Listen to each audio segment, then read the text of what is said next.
Welcome to the Tech Egg. Don't get scrambled. Enjoy the video. You start by verifying the image and screen specifics. Check the photo's native pixels and your display resolution so you know why blur happens. Use the original file rather than a low-res copy because scaling up loses detail.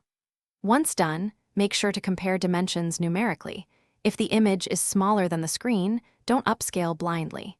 Instead, choose a higher resolution source or crop intentionally so you preserve sharpness and control how the wallpaper fills the display. Next, you adjust system settings that alter image rendering. Pick a wallpaper mode, fill or fit, because stretch often creates distortion. Fill crops while keeping sharpness. Then ensure display scaling matches intended resolution and set your monitor to native resolution to avoid GPU interpolation. If an app or OS option to smooth or interpolate is enabled, disable it for crisp edges. Once you've applied those settings, inspect the desktop.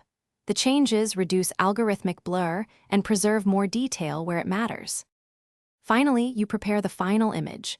Open an editor and resize the file exactly to your screen resolution, avoiding resampling when possible to prevent softening.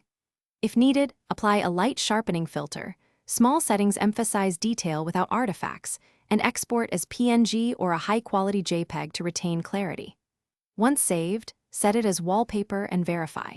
If blur still occurs, check graphics driver scaling and try a higher resolution source. That single troubleshooting move often resolves persistent fuzziness. Thanks for watching. Consider subscribing if I helped unscramble your problems.